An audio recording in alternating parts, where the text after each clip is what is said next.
Hey, welcome in everybody to another episode of Real Talk with Papa Moon, and I'm your host, Papa Moon. We have our guest today. He's served in our country. He's served the community, and now he's behind the cameras. What a big change.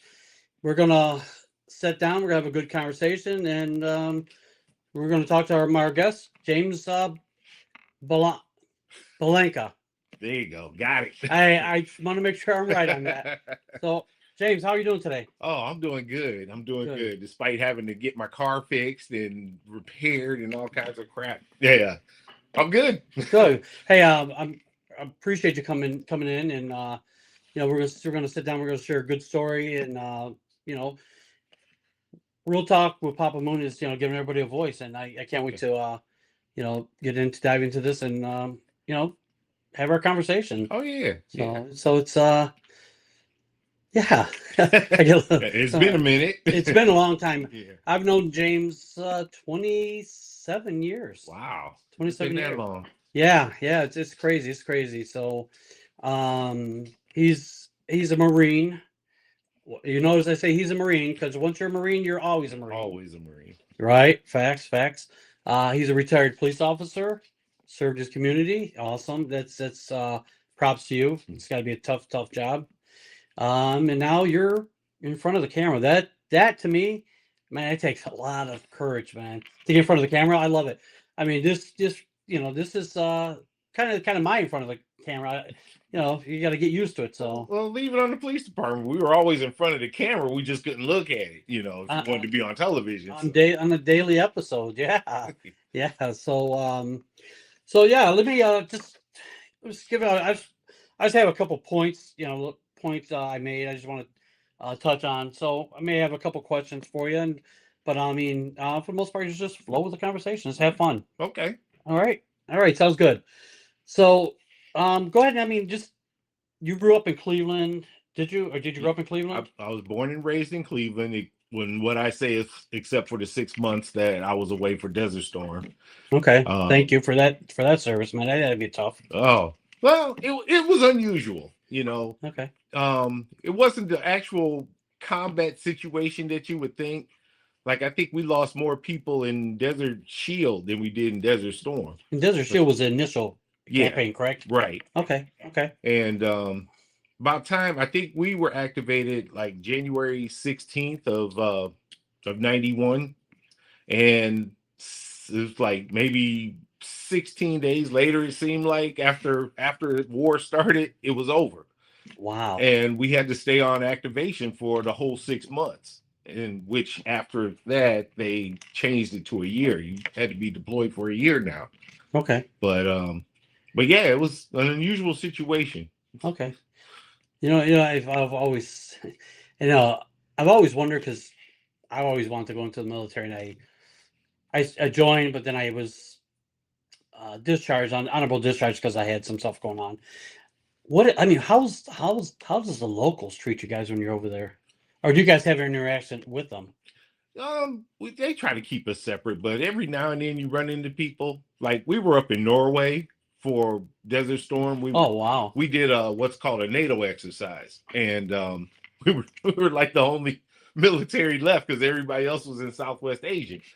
So Okay. so they activated us to do this cold weather exercise in Norway, and we got to mingle with the locals here and there. When we went on Liberty, and it was interesting. It was pretty Okay. interesting. Yeah, that's something I've always thought about. Like, man, how does the people treat you while you're there? That's always been on my mind. It was something I always had questions for. But yeah, that's cool. So back to you. So you grew up in Cleveland. Hmm. Did you go to where'd you go to high school? I graduated from John Adams. 2 years prior to that, I A was running at rebel. yeah. Prior to that, I was at Cleveland Central Catholic. I switched a lot of schools Okay. growing up. I can tell you, Stevie Howe, I think was the first one. Then Woodland Hills, St. Catherine, uh, Charles Mooney, then Central Catholic, then John Adams. Okay. Okay. All right. Yeah. Um so serving your community, what is it? What was it like serving your community? As you know, so when you so let me back up here. So when you came back from Desert Shield, Desert Storm, did you right away go into serving your community, or when did you start that Actually, position with the police department? it intermingled. See, my contract with the service was from 87 to 95, 8-year contract. Okay. So Desert Storm was in 91, and I got on the job in 93. Okay. And technically, I had a couple more years left on my contract. So, but I did 1 year of inactive duty, what they call inactive, where it's just a rest. You can Okay. still be called in, but you're just getting ready to get off your contract. Okay. So I did what would technically be 7 years active in the reserves. Wow. Okay. Wow. That's interesting. So then so while you were in the military, you're also working for the police. Right. Okay. All right. And how's that? And how would you how was that for you, being the police? It was definitely interesting. I loved the job. I loved it. Got on, and you got to help people that couldn't help themselves. That's something that I've learned throughout my entire life. If you have the ability to help, help. Yeah. And so Absolutely. I figured I was in the military. I did a little retail, working in retail, to learn how to deal with people. And that equipped me for everything. Did nobody tell me I was going to be doing all this typing while I'm working, though? I mean, shoot, doing reports, doing this. Oh, this happened to the car. I got to type on this. Oh, I got a boo-boo on my knee. I got to type this up. It's just, you just covering yourself with everything. Right. So that was the only thing that was, that was different for me on the job. But other than that, helping people, to get themselves together and, and taking the bad guys off the street the best you could. That's what I like. Yeah, I thought it was funny. I my our last guest last week. I can't believe it's already been 1 week. Man, time flies. Our last week, it was so funny because I mentioned to him. I said, "So is the fire department one big red dysfunctional family?" And he said, "Yeah." He goes, "It's like a frat house." I go, "So is the police department one big blue dysfunctional family?" Yes. All right. Yes. All right. Yeah. We're the type of family. No, you can't mess with our boys. Only we can. So. Oh yeah. Oh yeah. I bet. Yeah. He was talking about some of the pranks they run through the firehouse. It's like, oh yeah, yeah. Oh my God. But it gets, to the point. It gets hectic after a while. And I know that's not the word I'm looking for. Where there's so much negativity. I mean, it's bad enough we run from assignment to assignment, and that's all we see is negativity. We're not getting called to the kiddie party for a piece of cake or anything like that. Unfortunately. We're getting called because that kid might have got beaten half to death or something, or Yeah. something happened to the mom, the dad, or something. Something bad happened. Right. But that's why we're there, So, because it's something bad. how many years did you do there? I did 31. Wow. Did Okay. 31. 25, of course, where it could have left. And then I did 6 in what's called DROP, Deferred Repayment Option Plan. And I was done. I With bet. all the changing Okay. and of the politics and how to do the job, micromanagement, I just couldn't do it anymore. Yeah. I Yeah, guess get you. guess that comes with old age, I guess. Right. Right. So okay. So now we're 31 years in. While you were with the department, did you start your new career, which I'm really excited to talk about because, like I said, I before we started it, I said to you, I said that that takes talk about being brave, man. That's brave to get in front of a camera and knowing that thousands, millions of people are going to see you. Yeah. So let's move forward. How did you get? What inspired you to get into acting? Well, I've been acting since 4th grade.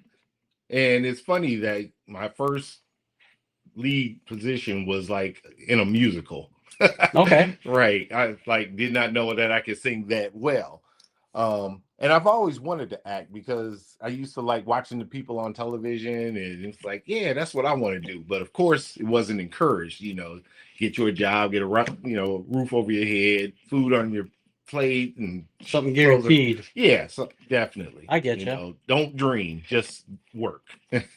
And so I found out that they were doing White Boy Rip here. Okay.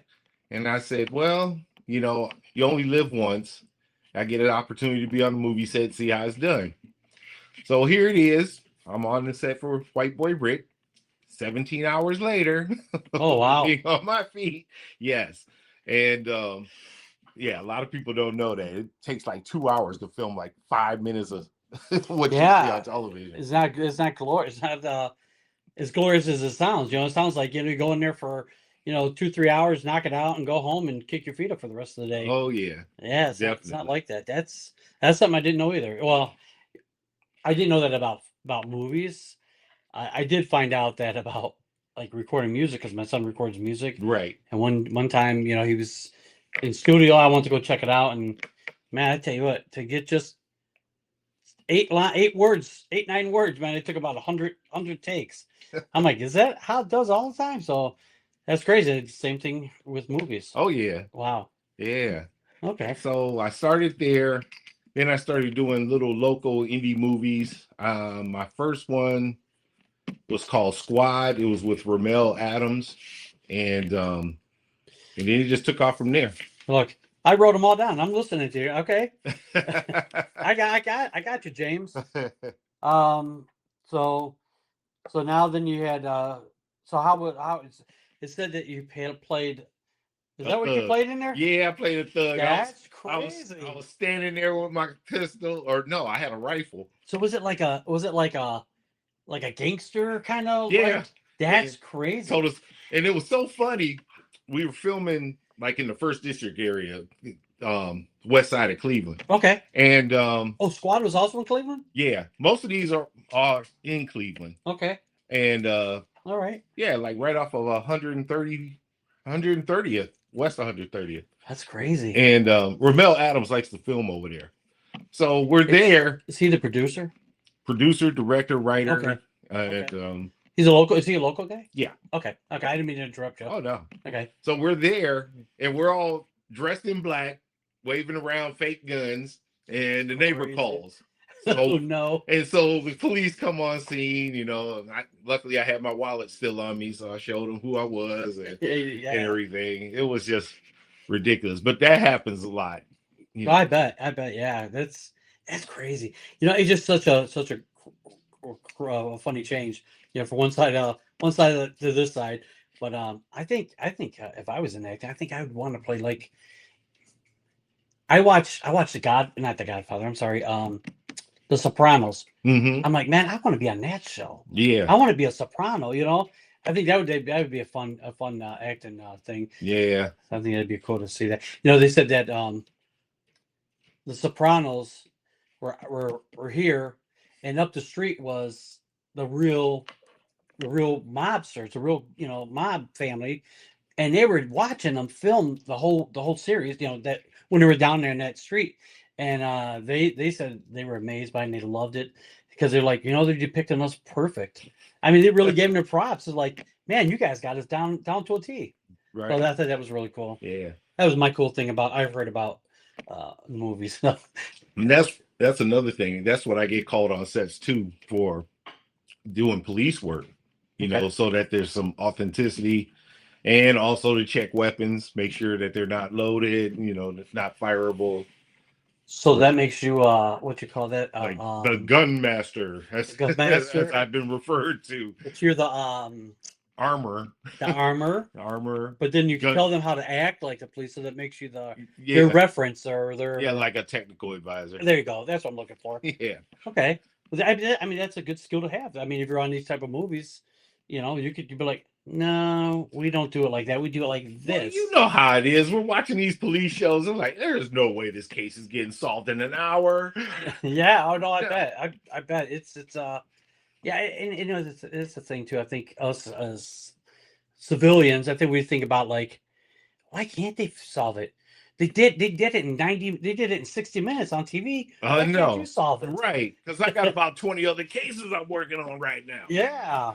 So then we moved to Jimmy Mack. Tell us about Jimmy Mack. What was that about? That was actually my first speaking line Okay, or speaking role. let's go.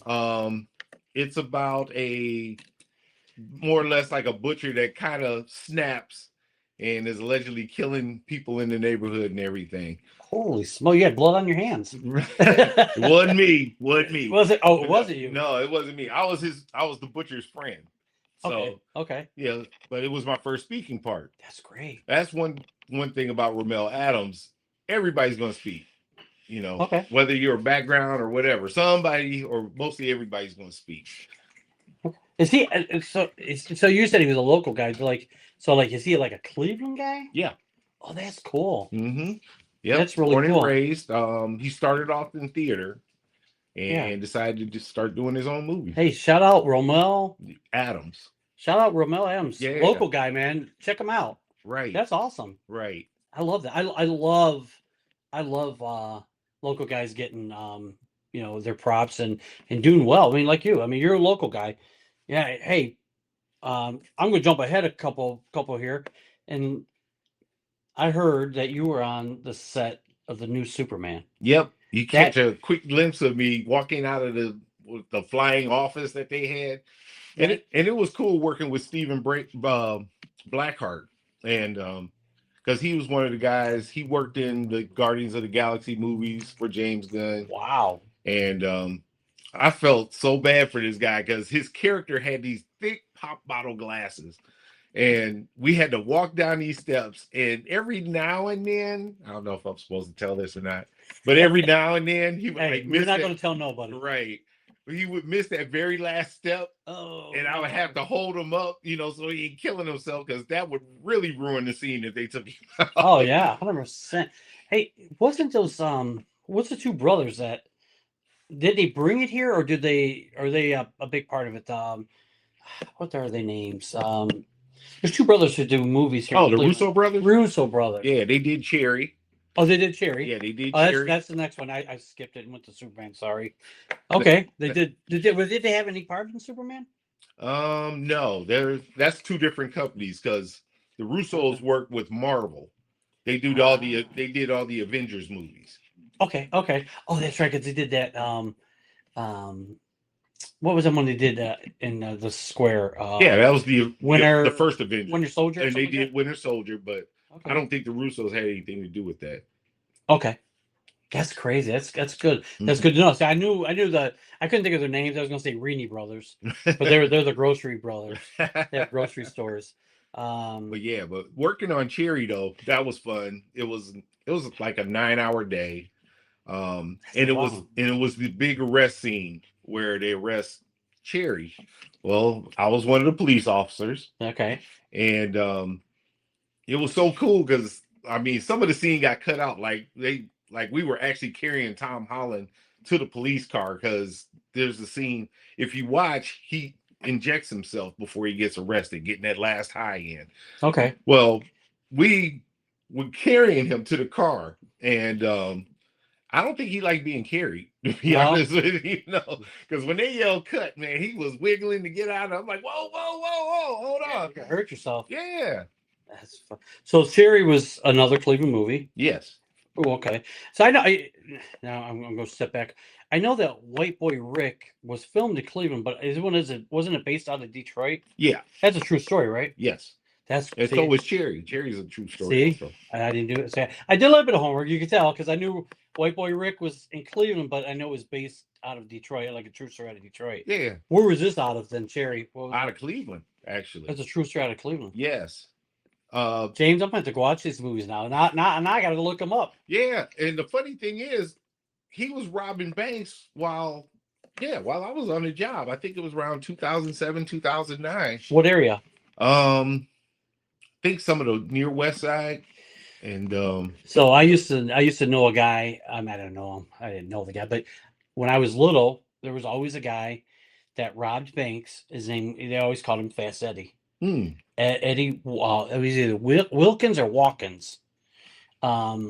He robbed a bank, on Lorraine Avenue. There's a Mark. It's a plaza up there. Mark's about 120 something, 130 something, and he was held up in the bank behind in front of. There was a gas station in front of it, and they were afraid he was going to blow the bank up with him inside it. It was a standoff. It had been a day and a half standoff. Wow. Yeah. So I wonder. I wonder if that was him. I don't know. I think he robbed like 9 banks. That may have been the same one. I have to check that out now. Yeah, you have to look into it because I can't think of the names offhand. That's crazy. Wow. Mhm. That'd be a fun movie. I don't know. I just about like I said, the gangster movies, the robber. I always like to see, the stick 'em up kind of guys, the bad guys like that. So that'd be an intro. I'd love to see that movie for sure. I think I've seen a little bit of White Boy Ricky. I'm not sure. Okay. But then you did a commercial in 2019. That was actually the very first acting job that I did. Really? Yeah, I put in for the audition. Okay. And we filmed it down in Columbus.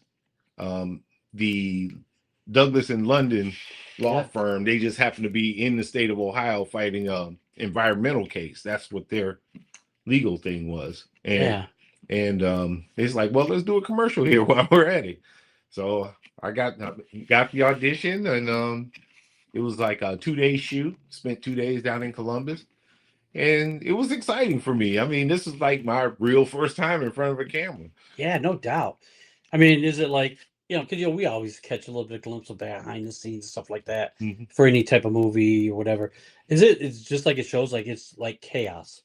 It can be at times. It can be. I know being on what's that?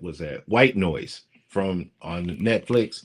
Yeah, that was a little crazy at times. I missed that one. Okay. Yeah, I was an extra in that one. You probably won't see when you look me up, you probably won't see a lot of movies where I was an extra. What is that website that they put actors on? It's I looked it up. Oh, IMDb. IMDb, yeah. Hey, check him out. Check his page out on there. That's what I did. That's how I was able to find these movies, so we could talk about them. All right, check him out on that page. See what he's done, and his local guy, man. Before you know it, you guys seen him here first before he makes the big screen. You know what I mean? I mean, let's go. I mean, that's no. I'm on Superman, so I made the big screen already. I'm talking about like you're gonna be right up front. Maybe one day you'll be Superman, right? Yeah, let's hope so. Yeah, that's crazy, man. It's really exciting to me because I find this stuff fascinating. As I was like, man, let's get into the movie part of it. That's what I was like. Let's talk about this. This is some fun stuff. But yeah, I mean, so I just like what a big change, from what you did to now. This is your new career. Yeah. Is this what you do? Are you doing full time now? Yes.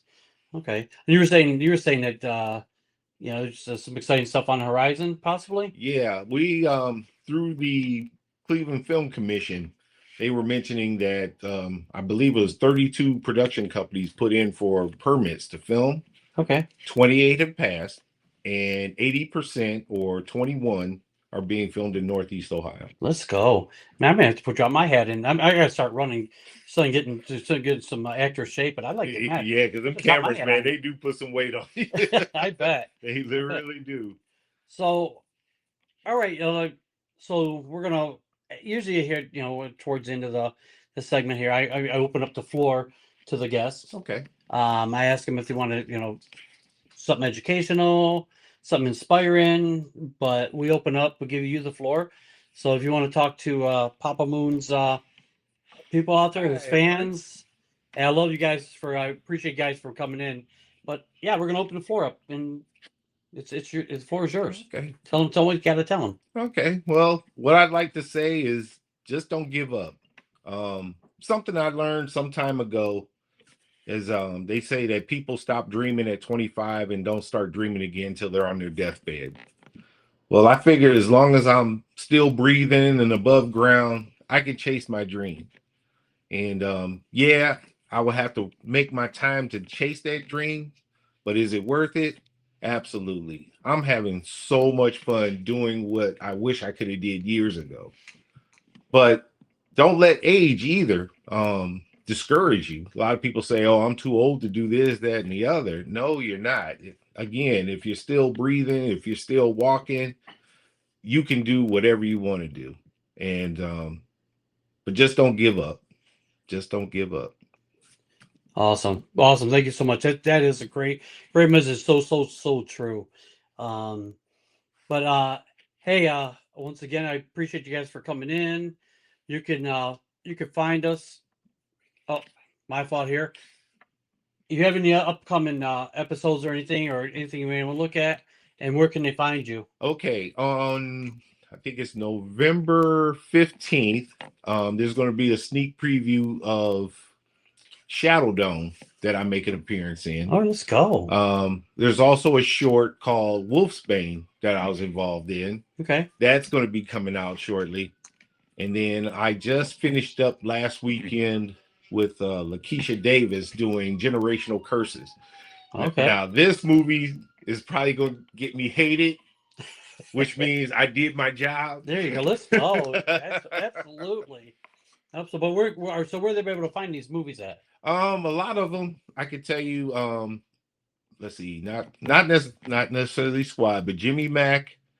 Um, there's also Wu the Society. Um, let's see what else. Oh, the Story of Jack Ward, which is really good. All those can be found on Tubi. Okay. All right. And then there's some I just did one Everyday Dread. I did an episode of that for Nick Mulbach, and that's on YouTube. Okay. Also, it's amazing. I just love that you're doing all this. You're like you said. You're never too young. I mean, never too late to chase your dream, and you're chasing it. I'm really like excited for you. I love it. You and I've always talked about your acting, but this is the first time we really dove into it, and I've learned a lot about it, and I'm excited for you, man. I can't wait to see what comes. Yeah. I really am. But hey, this episode we're gonna get ready to wrap this one up. I appreciate you, James, for coming out here, sharing your story, talking about what you're doing, what's coming in the future. Um, you guys can find us Inside Edge Network on all major platforms: YouTube, Facebook, Instagram, X. Check us out. There's plenty of other podcasts on there. You guys really enjoy. Check them out. And yeah, so we come to an end of another episode, and like I want to tell you guys, one quick thing, real quick here, is I just want to get something out there. Um, it's suicide and it's mental health. I just want you guys check on your friends, check on your people. If make sure they're all good because we're all anything we have each other. Check on each other. So with that, be real, be kind. Remember, every voice matters. Have a good day. See you guys.